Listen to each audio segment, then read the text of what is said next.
ओम शांति।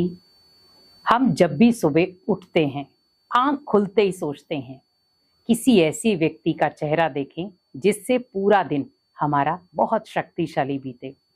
अब आप सोचिए कि जब हमारी आंख खुले, अगर भगवान हमसे मिलने आ जाए तो हमारा पूरा दिन कैसे बीतेगा। बहुत सारे लोग जब सुबह उठते हैं तो दोनों हाथों को मसलते हैं, अपनी आंखों पर लगाते हैं और साथ में अपने हाथों को देखते हैं।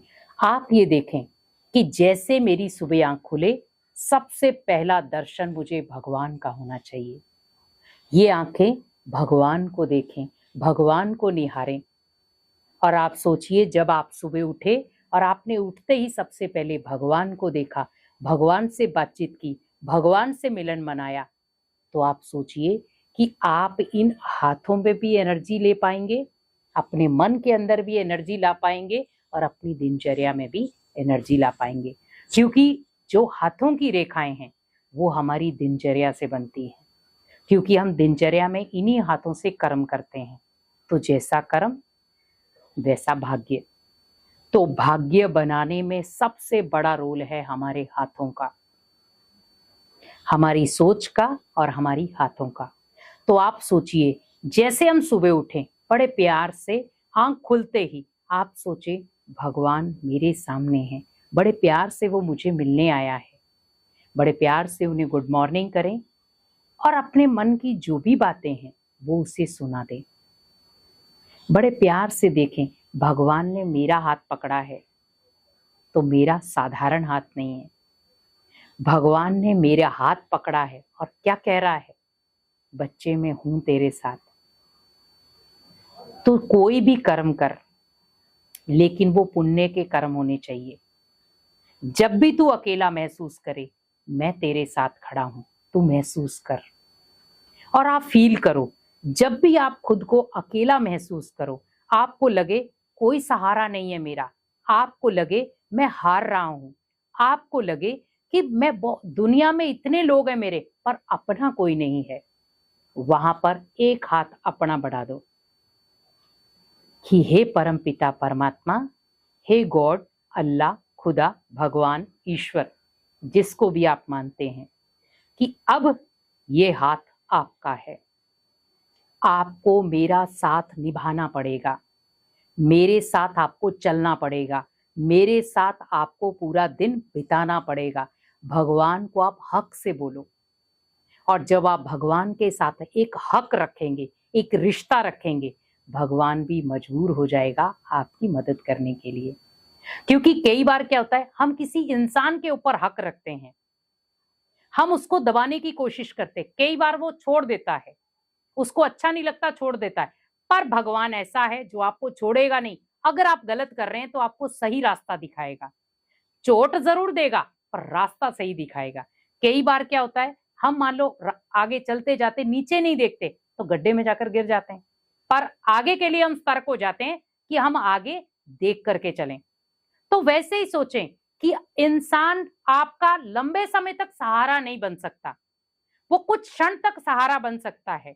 हम कई बार सोचते हैं बहुत सारे लोग हैं जो मेरा सहारा है, पर आप कभी एकांत में बैठकर देखना है कौन है मेरा सहारा, जो निस्वार्थ भावना के साथ मेरे साथ जुड़ा हुआ है, जिसको मेरे से कोई कामना नहीं, मेरे प्रति कोई इच्छा नहीं है कि ये कुछ मेरे लिए करे। नहीं, ओनली भगवान ऐसा है जो आपसे ओनली समय मांगता है, मुझे कुछ क्षण दे दे। वो भी पूरे 24 घंटे नहीं मांग रहा, बच्चे एक घड़ी नहीं तो आधी घड़ी मुझे दे दे, पर दे। क्योंकि उसमें बेनिफिट उसका नहीं है, बेनिफिट हमारा है। ताकि जितनी घड़ी हम भगवान को याद करते हैं वो हमारे श्रेष्ठ कर्मों में गिना जाता है। तो आप सोचिए क्या गलत कर रहा हो। और आप फील करो, जब आप कहीं आध्यात्मिक स्थान पर होते हैं या भगवान को याद कर रहे होते हैं, उस समय हम कोई भी पाप कर्म नहीं करते, तो आपका सबसे अमूल्य समय ही वो है। क्योंकि दुनिया में जितने भी रिश्ते नाते हैं, किसी न किसी इच्छा के वश जुड़े हुए हैं, मान सम्मान के वश जुड़े हुए हैं, इज्जत के वश जुड़े हुए हैं। अगर आप उन्हें इज्जत दे रहे हैं तो वो आपको इज्जत देंगे, आप अगर उनका सम्मान कर रहे हैं तो वो आपको सम्मान देंगे, देना चाहिए। लेकिन आप सोचो, इन चीजों से उठ करके निस्वार्थ भावना का सम्मान हो, निस्वार्थ भावना की दुआएं हो। देनी है तो वो दो, क्योंकि मांगने से कुछ नहीं मिलेगा, लेकिन बिन मांगे सब कुछ मिलेगा, और वो ओनली भगवान दे सकता है। भगवान को कोई कामना नहीं है हमारे से, लेकिन भगवान हमें भर भर के देता है। क्यों देता है? उसे पता है ये मेरा बच्चा है, कहाँ जाएगा ये, किसके आगे हाथ फैलाएगा, तो वो किसी के आगे भी आपका हाथ फैलाना ही नहीं देगा। जब आप उसे हक देंगे, आप अपने मन की जो भी फीलिंग है, जो भी आपको लग रहा है, आप सब भगवान को बता दो, जैसे आंख खुले। अगर आपका कोई कार्य नहीं बन रहा है, पेंडिंग चल रहा है, आपको बहुत मुश्किल हो रही, और वहां पर आप अकेले हो रहे हो, वहां पर भगवान का साथ ले लो। उठते ही आप उससे मन की बात करो और अपने आप को पावरफुल महसूस करो।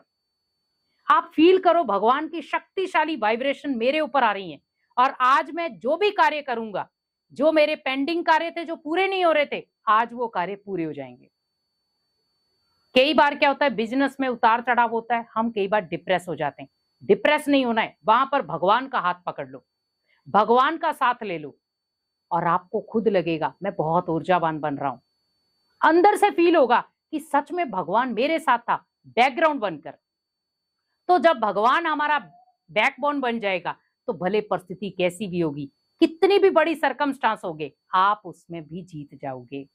हम कई बार कहते हैं मैं कर सकता हूं, पर जब भगवान आपको साथ दे रहा है, तो हम अकेले क्यों करें? ना तो हम अकेले रहेंगे, और ना वो कार्य अकेला करेंगे। भगवान को साथ लो। अगर वो कार्य आपका गलत भी होगा, तो भगवान उसको करेक्ट करेगा।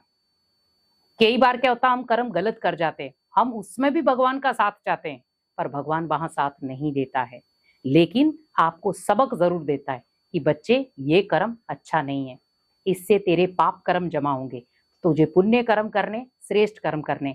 तो कर्मों की परिभाषा वो आपको समझाता है।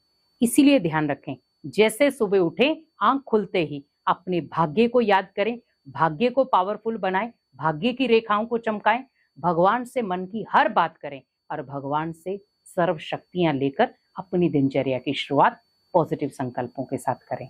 तो आप खुद देखेंगे आपके जो बिगड़े हुए कार्य वो भी बन जाएंगे। अगर आप किसी परिस्थिति में फंस रहे हैं, तो वो भी परिस्थिति खत्म हो जाएगी। और आप अगर खुद को अकेला महसूस करते हैं, तो आपको ऐसे लगेगा जैसे भगवान 24 घंटे मेरे साथ अंग संग था, और आपका बैकबोन बन के वो हमेशा आपका मददगार बनकर रहेगा।